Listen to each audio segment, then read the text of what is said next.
Hi and hello everyone. आज monetary policy के ऊपर डिस्कशन करेंगे। देखो दोस्तों, हमारा ऑप्शन ट्रेडिंग का bank Nifty option trading series का एक रोड मैप है। उस रोड मैप का हमने हर एक दिन हर एक टॉपिक का हमने डिस्कशन कर रहे हैं।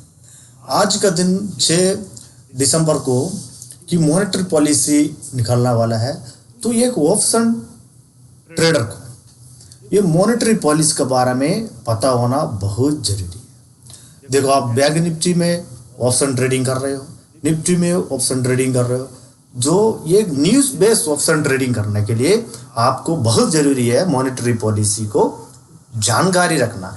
ये हम यूपीएससी लेवल में कोई ज़्यादा रिस्क लेवल में हमने इसको हम नहीं सीखेंगे, लेकिन इस ऑप्शन सीरीज का एक हमको हेल्प करता है। इसका नॉलेज जो है हमारे को हेल्प करता है, इसलिए इसको बारे में जानकारी रखना बहुत ज़रूरी है। देखो, इस मॉनेटरी पॉलिसी क्या है, इसका अंदर क्या क्या चीज़ आता है, इंडियन इकोनॉमिक कैसे चलता है, ये बैंकिंग सिस्टम कैसे चलता है, उसके बारे में थोड़ा थोड़ा ब्रॉडली आइडिया हम ले लेंगे। डीपली हम नहीं जाएंगे, ब्रॉडली आइडिया। इसका वजह से इस मॉनेटरी पॉलिसी का क्या रिजल्ट आने पे हमारा ऑप्शन ट्रेडिंग में क्या फ़र्क पड़ेगा, हमारा एंट्री मेन मुद्दा क्या है, हमको ऑप्शन ट्रेडिंग है। ऑप्शन ट्रेडिंग में हमारा क्या फ़र्क पड़ेगा, उसको हमने देखना बहुत ज़रूरी है दोस्तों। इसलिए हर एक ऑप्शन ट्रेडर को मॉनेटरी पॉलिसी के बारे में छोटा छोटा आपको नॉलेज होना बहुत ज़रूरी है, इसलिए हमने देखेंगे इस चीज़ में। देखो, मॉनेटरी पॉलिसी के अंदर क्या क्या आता है, इसके अंदर देखो रिपो रेट, आप इसको नोट करके रख दीजिए, इसको आराम से नोट करके रख दीजिए। इस चीज़ को हमने छोटा छोटा करके 10-10 मिनट में एक एक वीडियो बनाएंगे। इस सीरीज में, इस ऑप्शन सीरीज के सीरीज में ये भी हमारा एक पार्ट है। इसमें repo rate and reverse repo rate के बारे में आज के वीडियो में देखेंगे।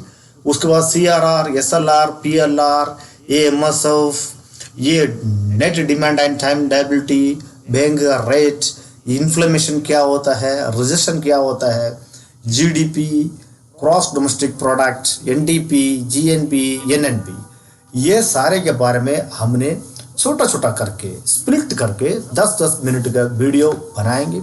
उस वीडियो में अच्छी तरह समझाएंगे। हमने इसको समझने के मुद्दा क्या है, हमारा ऑप्शन ट्रेडिंग में ये हमको मदद कैसा करता है। मेन मुद्दा क्या है, ऑप्शन ट्रेडिंग में ये सारा चीज़ जो है हमको कैसा मदद करेगा, ये रेट बढ़ने पे काटने पे हमको कैसा मदद करेगा, वो हमने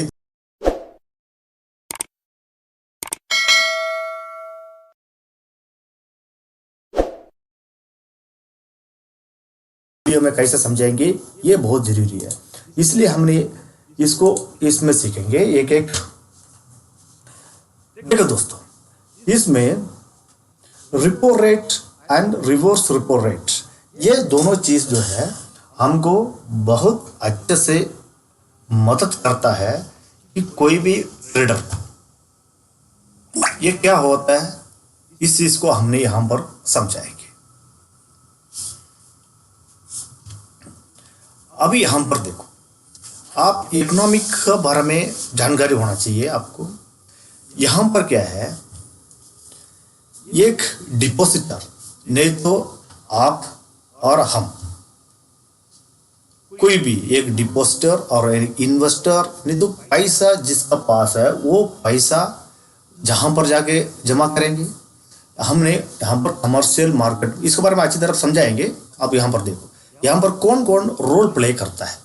repo rate and reverse repo rate में रोल प्ले कौन करता है, जो पैसे को डिपॉजिट कर रहा है और जहाँ पर कर रहा है कमर्शियल बैंक में कर रहा है, और जो कमर्शियल बैंक उसी पैसे को कहाँ देगा, RBI में देगा। RBI में कहाँ पर देगा, फेडरल बैंक अमेरिका का देगा, नहीं तो इंडिया के अंदर हमारा सेंट्रल बैंक जो है RBI है। अभी इस RBI ने फिर कमर्शियल बैंक को देगा, कमर्शियल बैंक जो है लोन के जरिए एक फिर यूजर को देगा, जो हम और आप हो, हमको देगा। इस सारे जो प्रोसीजर है उसमें कुछ परसेंटेज इंटरेस्ट रेट लेगा। देखो इस अभी इसका अंदर कौन कौन आ रहा है, ये जो 4 ब्लॉक है इसका अंदर जो भी चीज कार्रवाई होगा, देखो दोस्तों इसको हम पीछे इस दुनिया के पीछे आपको सिंपल तरीके से समझ लो। पहले हमने क्या करते, पहले 4000 5000 साल के पहले हम क्या करते थे कि जिसके पास जो चीज है अपना आपस में बांट देते, एक चीज को चेंज करके इंटरचेंज कर देते, आपस में एक दूसरे का इंटरचेंज करते थे। उसके बाद एक बीच में गोल्ड का रखा, हमने गोल्ड का रख के आपस में बांट देते, गोल्ड का वैल्यू के केस में सामान को बांट देते। अभी के दुनिया में क्या करते हैं, हम पैसे को रखते, जो हमारे पास गोल्ड कितना है उस हिसाब से पैसे को रखते, उसी पैसे के लेने देने से हमने करते हैं। अभी यहाँ पर जो भी आरबीआई और कमर्शियल बैंक और डिपॉजिटर के बीच में जो भी लेन देन होगा उसके बीच में कोई कैलकुलेशंस होता है, रेट होता है, रेशियोस होता है। इसको हम बहुत ज़्यादा डीपली से नहीं पढ़ेंगे, इसको बोलते हैं बैंक रेट, जो आप पहले वाला स्लाइड में लिखा होगा, देखा होगा बैंक रेट। अब ये बैंक रेट क्या होता है चलता रहेगा, हम छोटा छोटा करके बता देंगे। इस बैंक रेट में एक चीज होता है मेन हमारे को यहां पर चाहिए, एक repo rate and reverse repo rate. अभी देखो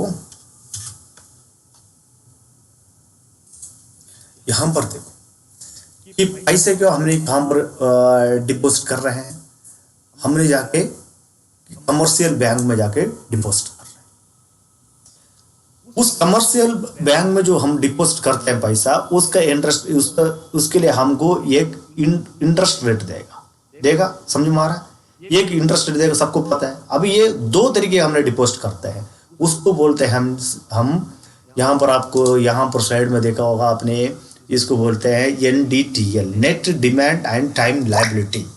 अभी NDTL क्या है कि जो डिपॉजिटर ने पैसा यहाँ पर जमा करता है 2 तरीके से, net demand and time. Demand मतलब कुछ पैसा है कि कभी भी हम विड्रॉल कर सकते हैं।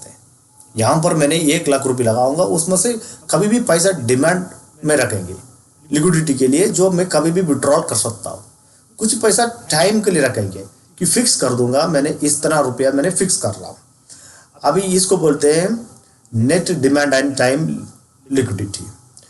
अभी आपको net demand and time liquidity समझ में आया, net demand and time liquidity. ये डिपॉजिटर जो है कमर्शियल बैंक में जो पैसा डिपॉजिट कर दिया।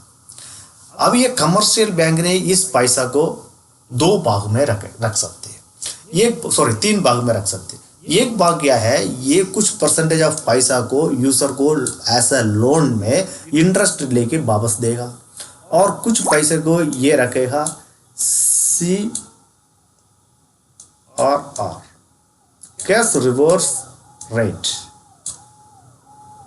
ठीक है, यहां पर ये जो पॉइंट्स मैं बोला हूं ये सारे को नोट करके रखा आप। ये CRR क्या है, SLR क्या है, ये मैंने आपको इसलिए पहले वाला स्लाइड में बताया है। ये SLR, चलो ये इसके बारे में डीपली नहीं समझेंगे, ये 2 चीज में रखेंगे, CRR और SLR। कि अब ये CRR रखने के लिए ये कुछ इसका रेशियो है। अब यहाँ पर मैंने 100 रुपये रखा हूँ, ये बैंक इस 100 रुपये में कितना रुपया को यहाँ पर लोन पे दे सकते हैं, और कितना रुपये को ये CRR में रख सकते हैं, कितना परसेंटेज को SLR में रख सकते हैं। CRR में क्या रखने का फायदा क्या है कि कोई अनसर्टेनिटी कंडीशन में बचाव करने के लिए ये कमर्शियल बैंक कुछ पैसे को RBI में रखेगा। ये RBI के रूल्स एंड रेगुलेशन में इतना पैसा वो रखना ही रखना है, और वीकली वाइज कितना पैसा यहाँ पर NDTL में जो आ रहा पैसा उसमें से इतना परसेंटेज RBI के पास रखना ही रखना है। कुछ पैसे को SLR जो फिक्स्ड इन लोगों क्या है गोल्ड और इसमें वो रखते हैं, बॉन्ड में रखते हैं, कुछ पैसे को यहाँ पर लोन में देते हैं। ये समझ में आ गया, देखो कितना अच्छे से समझ में आ रहा है कि इस पैसा काम पर जमा उसको क्या बोलते हैं, और ये पैसे को 3 भाग में बटा जाता है वो। और इससे ज़्यादा जब लोन की जरूरत पड़ेगा यूजर को क्या करेंगे, जो रिमिटरी है जिसको बोलेंगे ज़्यादा का जरूरत पड़ेगा, तो क्या ये कमर्शियल बैंक क्या है और पैसा उठा लेगा RBI से। समझ में आया। अभी ये RBI से जो पैसा उठाएगा कि ये RBI से फ्री में तो देगा नहीं, RBI उसके लिए कुछ परसेंटेज ऑफ इंटरेस्ट लेगा, इसके लिए भी ये कुछ इंटरेस्ट लेगा। अभी ये जो ये जो डिपॉजिटर से पैसा लेगा, ये बैंक कुछ परसेंटेज ऑफ इंटरेस्ट देगा। ये अभी इस आरबीआई के पास भी अगर पैसे की जरूरत पड़ेगा तो ये फेडरल बैंक से भी ले सकते हो। ठीक है, ये एक प्रोसीजर हो गया। अभी ये फेडरल बैंक जो है आरबीआई को पैसा दे रहा है, अब आरबीआई कमर्शियल बैंक को दे रहा है और कमर्शियल बैंक यूजर को दे रहा है। अभी ये सारे चीज जो दे रहा है वो बिना मतलब को देगा, कोई प्रॉफिट होगा तब देगा, कुछ ना कुछ यहाँ पर परसेंटेज ऑफ इंटरेस्ट लेगा इसका। ठीक है, उस परसेंटेज ऑफ इंटरेस्ट को हम बोलते हैं रिपो रेट, रीपर्चेसिंग रेट भी उसको बोलते हैं। रिपो रेट नहीं तो रीपर्चेसिंग रेट। अभी यहाँ से फेड बैंक जो है आरबीआई को दे दिया दोस्तों 10% में, फॉर एग्जाम्पल बोल रहा हूँ, अभी आज के दिन में कितना होगा वो बता दूंगा। और आरबीआई ने कमर्शियल बैंक को दे दिया कि 8% में, और 8% में देगा, ऐसे नहीं देगा, इससे ये प्रॉफिट लेगा, मतलब ये 12% को देगा। और ये कमर्शियल बैंक ने यूजर को कितना में देगा, 14% में देगा। आखिर ये 10% से 8 कर दिया, मान लो 10 से 8 कर दिया, ये क्या करेगा, इससे तो पहले तो 14% में दे रहा था उसको 12 कर देगा, और ये जो इसको जो दे रहा था उससे कम कर देगा। अगर ये प्रोसीजर चलता रहेगा, इसको बोलते हैं रिवर्स रिपो रेट, जो पैसे का फ्लो ऊपर से नीचे के लग रहा है। जब हमने जो फिक्स कर रहा है, डिपॉजिट कर रहे हैं, उसके लिए जो पैसा इंटरेस्ट जो बैंक ने देता है उसको बोलते हैं रिवर्स रिपो रेट। अभी हम इस दोनों चीज में आरबीआई से जो मॉनेटरी पॉलिसी मीटिंग होता है उसमें अनाउंस होता है रिवर्स रिपो रेट बढ़ी या रिपो रेट। जब repo rate and reverse repo जब बढ़ता काटता है, जब इंडिया इकोनॉमिक जो है उसका इन्फ्लेमेशन और रिसेशन का कंट्रोल करने के लिए, अगर इन्फ्लेशन और रिसेशन को कंट्रोल करना, अगर इन्फ्लेशन बढ़ रहा है, रिसेशन बढ़ रहा है, तो उसको कंट्रोल करने के लिए, बैलेंस लेके जाने के लिए, इकोनॉमिक को बैलेंस लेके जाने के लिए ये बैंक रेट को आरबीआई कंट्रोल करके बढ़ा के घटा के ये चलता है। अब दोस्तों इसको डीपली हम अच्छी तरफ नहीं जाएंगे, इसको जो सीए स्टूडेंट है इसको जाए, लेकिन एज ऑप्शन ट्रेडर हमको क्या चाहिए, इसमें रिवर्स रेट और रिपो रेट का जरूरत है। अगर गवर्नमेंट ने रिपो रेट को बढ़ा दिया, फर्स्ट कंडीशन, तो क्या होगा, ये हर चैनल में इंटरेस्ट रेट बढ़ते जाएगा, हमको जो लोन मिलेगा ज़्यादा इंटरेस्ट में मिलेगा, हम जो है इंटरेस्ट लेना कम, लोन लेना कम हो जाएगा, हम लोन लेने कम हो जाएगा तो हम लोन लेके गाड़ी ले लेते हैं, घर ले लेते हैं, वो कम हो जाएगा। कम होने से डिमांड कम होगा, इकोनॉमिक में डिमांड कम होने से क्या होगा कि जो प्रोडक्शन कम होगा, प्रोडक्शन कम होने से क्या होगा, यहाँ इन्फ्लेमेशन कम होगा, वहाँ पर महंगाई फिर हल्का सा थोड़ा बढ़ जाएगा। फिर रिवर्स रिपो रेट को क्या करेंगे, फिर कम करेंगे, कम करने से हम लोन ले लेंगे, लोन लेके गाड़ी लेंगे, गाड़ी का जो भी लेना है तो उसका मैन्युफैक्चरिंग बढ़ेगा, फिर वो आपको सस्ता मिलेगा।